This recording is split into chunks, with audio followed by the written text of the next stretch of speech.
It was a hot night. The air conditioner was broken, but I didn't care.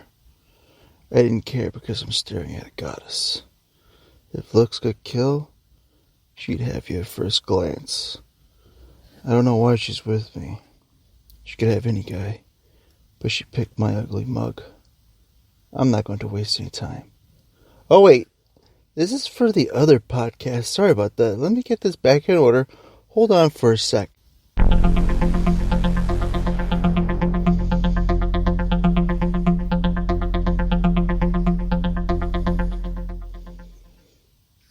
Hello, good day, good afternoon, evening, and hola! Welcome back to motherfucking episode 2. I'm your host, Johnny Flores Jr., and welcome once again to Metal Gear Resurrections. This is the podcast that is not into the technical aspect, not into the origins behind the games, not into what awards these games have been nominated or won. Well, what are we into? This podcast is into what the game has meant to me, your podcast host, what the game holds personally. We are going to embark on a journey. These games hold a special place in my heart. I'm not a big-time influencer. I'm not a person in the business.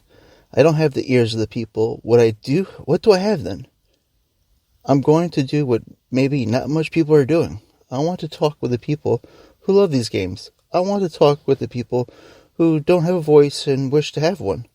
I invite any and all to talk about these games. It can be anything you want to talk about, and it doesn't have to be clean. Why? Because I fucking say so. I hit that button to put that special E icon on my episodes before uploading. I will share that information if you want to contact me at the end of the episode. Well, let's get into it. Where did we last leave off? Oh yes. But first, a quick public service announcement. Hello everyone, we here at Metal Gear Resurrections want to put out a public apology for our harsh critique of Nintendo on our last episode. We don't want to alienate gamers who support and play Nintendo games, and to make it official, we are joined by a special guest tonight, Mario.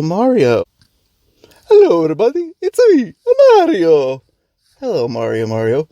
Just a Mario, please. Okay Mario. I would like to apologize for the comments on the last episode. Nintendo is a fine company, and your games are good. That's okay, John.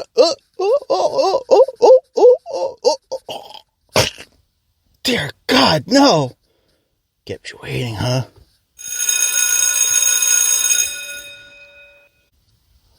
The heliport, our protagonist Solid Snake has arrived at the unforgiving Alaskan winter weather, and we hear one of many codec calls.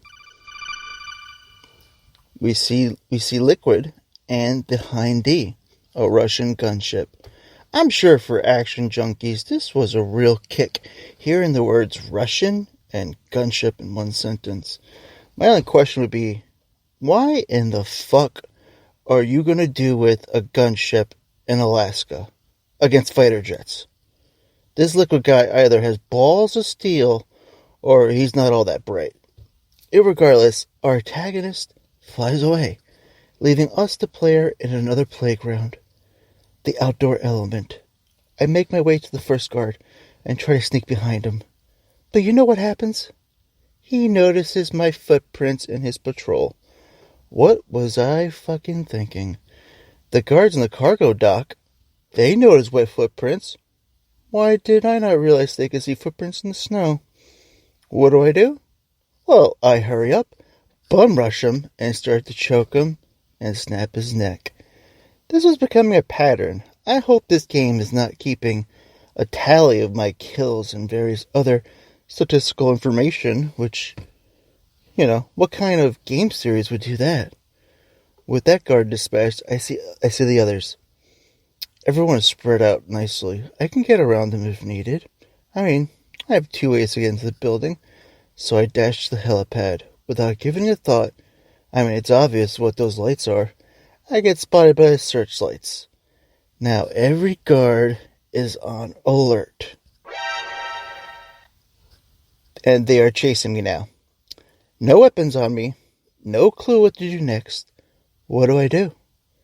I use the searchlights as lighting and begin the dance. The dance of, oh shit, I've been spotted, and run around in circles around the guards. As they shoot their weapons, my health bar starts to diminish. And I want to say within less than 2 minutes, I died. My character, the protagonist, Solid Snake, dies in the helipad. I watched the screen fade into the game over screen, and hearing the colonel call out to me. I was both utterly shocked and amazed. It sucked that I died again already, but that the game over screen was so fucking cool looking. I liked the interactive display of both audio and visual. Seeing and hearing the sound of game over, not like any other game that I've seen at the time, had this much thought of what the game over screen would look like and what it would sound like as well. Usually it would be like a black screen with the words game over on it, or it would just restart the game and bring it back to the main menu. But this game was different. It showed me that it was how the game was over, and then it proceeded to ask me, do I want to continue or do I want to exit? Exit? Why would I want to exit this game? Perhaps to give the option that we as the gamer played too long and needed a break. But I ventured further. I smashed that continue button. I needed to get into that tank hangar. Side note, I wonder if anyone had an idea to make a video of Solid Snake and the Searchlights, and to the tune of ballroom music proceeded to woo and dance with one of the Genome soldiers, with the lights following them as they sway across the helipad. The dance ends, and with the rest of the soldiers just tossing their bullets onto the stage. Anyone? No one thought of that? Except for me? Alright, moving on. Back to the heliport. I make my way to the right of the level and book it straight for the staircase. Tempted to snap another soldier's neck, I wait him out. I let him show me the way up the staircase, and then it happens. I get caught. A camera spotted me. Another alert. This time, I had enough of this. I flipped the guard that stood in my way, run up the staircase to the top of the level, and run for the duct. I immediately get right in it. As I do, I hear footsteps. More soldiers are on my tail. As I enter the duct to what I perceive as freedom from their treachery, the Genome asshat soldier throws in a frag grenade. I said to myself, they can do that? This would mean that nowhere is absolutely safe.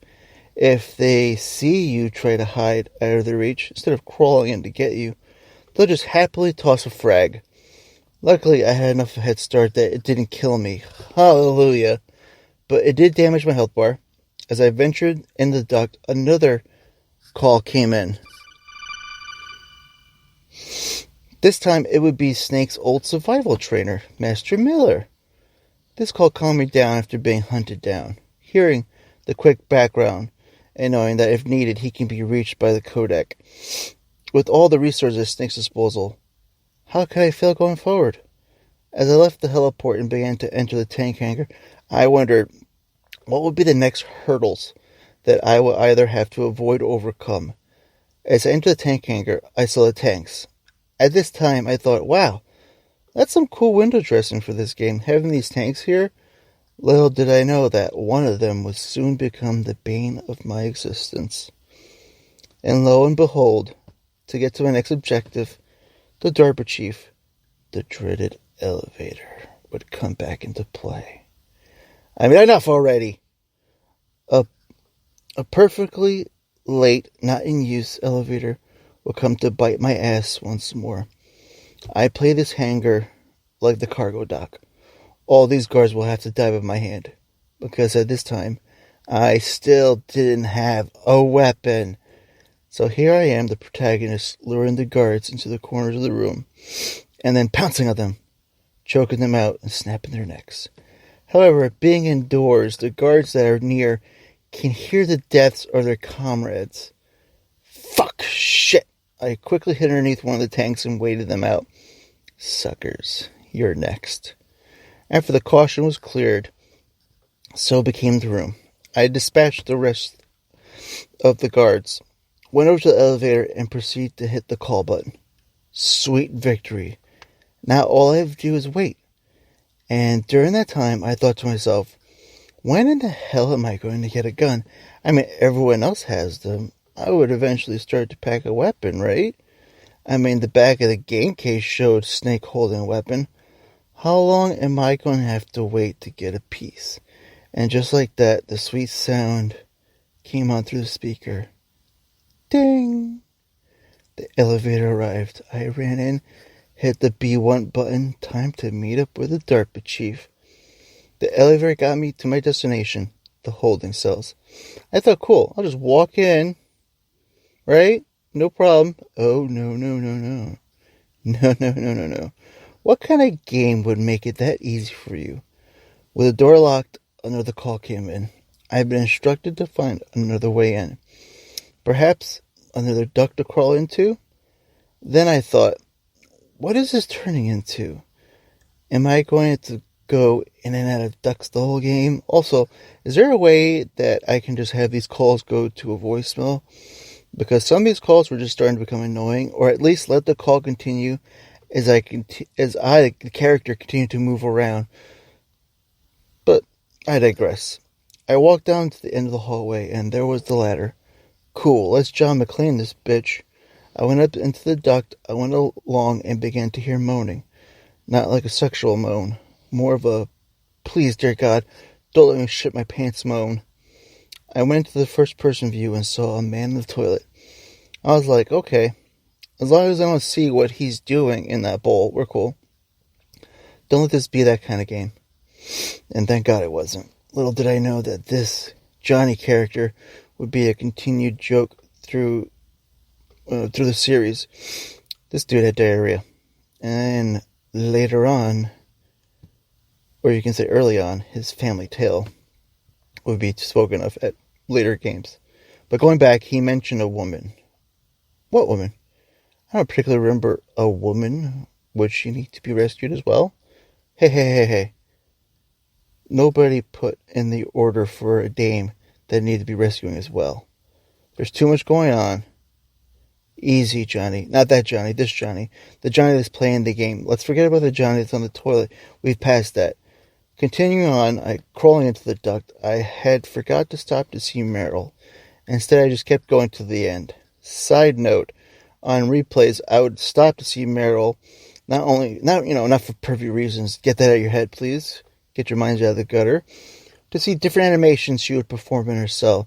I thought that was cool and detailed, so I go down to the cell. Here we go, man. Time to rescue the DARPA chief. Without a weapon, oh well, my hands were lethal enough. Plus, I don't think we'll have to go that far. Maybe he'll just hide out in an office. This is where we would get the skinny on what was going on. And that I was going to have to rescue another person. Damn it.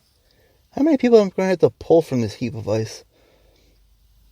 He also talked about whether the demands of the terrorists were going to be met. In fact, this guy asked way too many questions. I was starting to get a real weird, strange vibe from him.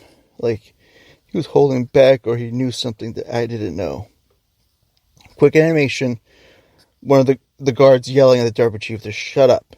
I thought for sure I was caught. Luckily I was playing the legendary soldier, for which at this time I had no idea as to why. And before we can get any more information from the nosy chief, he's ups and has a heart attack. He just ups and dies and has a heart attack. I was like, what? Are you for real? Everyone can hear this guy dying. The girl in the next room, next cell, is yelling for the guards to check on him. I'm just watching as the video game character die from real life affliction.